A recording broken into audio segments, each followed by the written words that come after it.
Hi అండి, good morning అందరికీ. ఏమిటా ఈ తాళి అనుకుంటున్నారండి? నేను రకరకాల తాళీలు చేసి చూపిస్తాను కదండి. అలాగే ఈ కార్తీక మాసంలో మనం సాత్విక ఆహారమే తింటాం కదండి. ఉల్లి, వెల్లుల్లి, అలాగే మసాలాలు ఏమీ లేకుండా చక్కగా ఆ స్వామికని సమర్పించడానికని మనం ఈ విధంగా ఉల్లిపాయలు వాడకుండా తయారు చేసుకునే వంటకాలు ఇప్పుడు మీకు చూపిస్తానండి. చూడండి, మొదట మనం దొండకాయ పచ్చడి, చక్కగా దొండకాయలని కూరగా కాకుండా వేపుడుగా కాకుండా పచ్చడి కూడా తయారు చేసుకోవచ్చండి. పొయ్యి మీద మనం కుక్కర్ పెట్టి చక్కగా అది వేడెక్కాక ఈరోజు నేను మీగడతో తయారు చేసే ఐటమ్స్ చూపిస్తున్నానండి. తాళింపు వేసుకుని అది వేగాక జీడిపప్పు వేసి కొద్దిగా పచ్చిమిర్చి, అలాగే దొండకాయ ముక్కలు, ఉప్పు, పసుపు వేసి కొద్దిగా వాటర్ చేర్చి వెన్నపూస కూడా మీగడ కూడా వేసుకుని 3 విజిల్స్ రానిచ్చుకుంటే మనకి పచ్చడికి మిశ్రమం రెడీ అయిపోతుందండి. అది మిక్సీలో వేసుకుంటే మనకి దొండకాయ పచ్చడి తయారైపోతుంది. అలాగే ఈరోజు దొండకాయలు ఎక్కువ ఉన్నాయని చెప్పి అవి చేసేద్దామని దొండకాయ వేపుడు కూడా మీకు ఓవెన్లో ఎలా తయారు చేసుకోవాలో చూపిస్తున్నానండి. చక్కగా దొండకాయలను సన్నటి ముక్కలు తరుక్కుని దాని మీద జీడిపప్పు, ఉప్పు, పసుపు, కారం వేసి చెప్పాను కదండి ఈరోజు మీగడతో చేస్తున్నానని. మీగడ కూడా చేర్చుకుని చక్కగా కలుపుకుని ఓవెన్ బౌల్లో వేసి మనం 10 మినిట్స్ ఉంచుకుంటే మనకి ఎంతో రుచికరమైన దొండకాయ వేపుడు రెడీ అయిపోతుందండి. దానిపైన కొంచెం కరివేపాకు, జీలకర్ర కూడా వేసుకోవచ్చండి. అసలు ఈ కూర ఎంత బాగుంటుందో మీరు ఒక్కసారి ట్రై చేసి చూడండి. ఈ విధంగా చక్కగా మనం ఓవెన్ బౌల్లో కాకపోయినా ఎప్పుడు చెప్తాను కదండి, మూకుళ్ళో అయినా మనం వేపేసుకోవచ్చు. ఈ విధంగా నేను ఓవెన్ జార్లో వేసి 10 మినిట్స్ ఉంచుకుంటే మనకి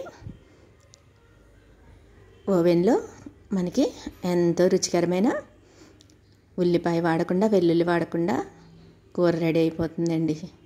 చూడండి, చక్కగా అన్నం వార్చుకుని అలాగే కట్టు కూడా చేశానండి, పెసరకట్టు. ఆ పెసరకట్టులో నిమ్మకాయ పిండుకుంటే చాలా బాగుంటుందండి.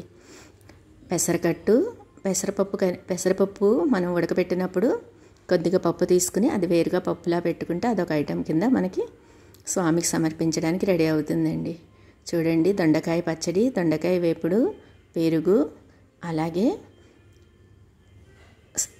సగ్గుబియ్యం పాయసం కూడా చేశానండి. వాటినన్నిటినీ ఆ స్వామికి నివేదించి మనం స్వీకరిస్తామండి. ఏదైనా సరే ఆ స్వామి తినడు కదండి, చక్కగా ఆ స్వామి పేరు చెప్పుకొని మనమే తింటామండి. ఈ విధంగా తయారు చేసిన పదార్థాలన్నీ మహానైవేద్యంగా ఆ స్వామికి చేసినవి చేసినట్టుగా గిన్నెలతో పాటు పెట్టి నైవేద్యంగా సమర్పిస్తామండి. చూడండి, పాయసం మీకు ఈజీగా ఎలా తయారు చేసుకోవాలంటే మొదట మనం కుక్కర్లో ఒక గ్లాసు, చిన్న గ్లాసు సగ్గుబియ్యం అయితే ఒక 5 గ్లాసులు వాటర్ పోసుకుని అది వేడెక్కాక ఆ సగ్గుబియ్యాన్ని ముందుగా చక్కగా మనం ఓ పావుగంట నానబెట్టుకుంటే నానిపోయి ఉంటాయండి.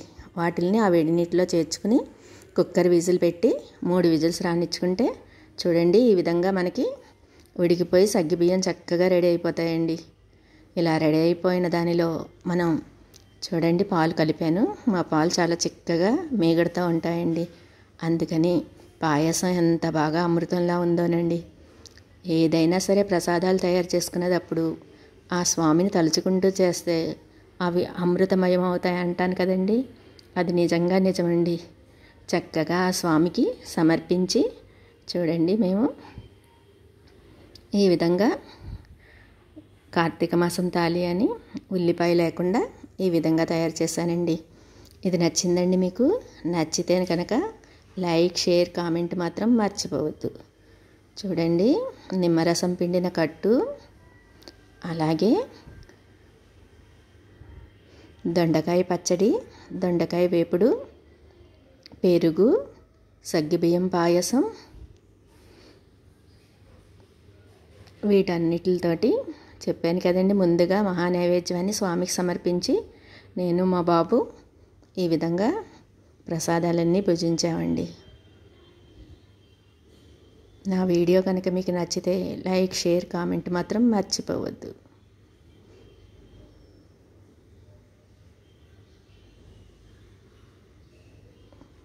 చక్కగా కార్తీక మాసంలో మనం ఎంత శుచిగా శుభ్రంగా చేసుకుని ఆ స్వామికి సమర్పిస్తే ఆ స్వామి కరుణా కటాక్షాలు మన ఎల్లవేళలా ఉంటాయండి. మీరు కూడా ఈ విధంగా తయారు చేసుకుని ఆ స్వామికి మహానైవేద్యంగా సమర్పించి మనం కూడా స్వీకరిస్తే బాగుంటుందండి.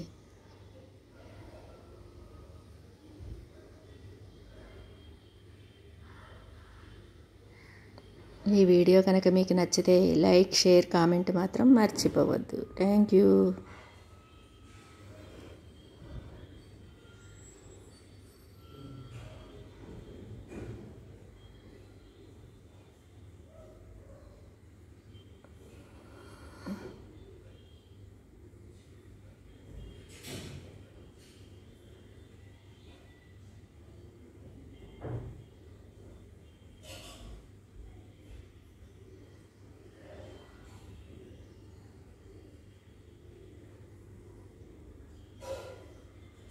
ఇది నేను నిన్నటి రోజు తయారు చేసిన తాళి అండి. అందుకే నేను ఆ స్వామికి మహానైవేద్యంగా సమర్పించి మేము తింటున్నామండి.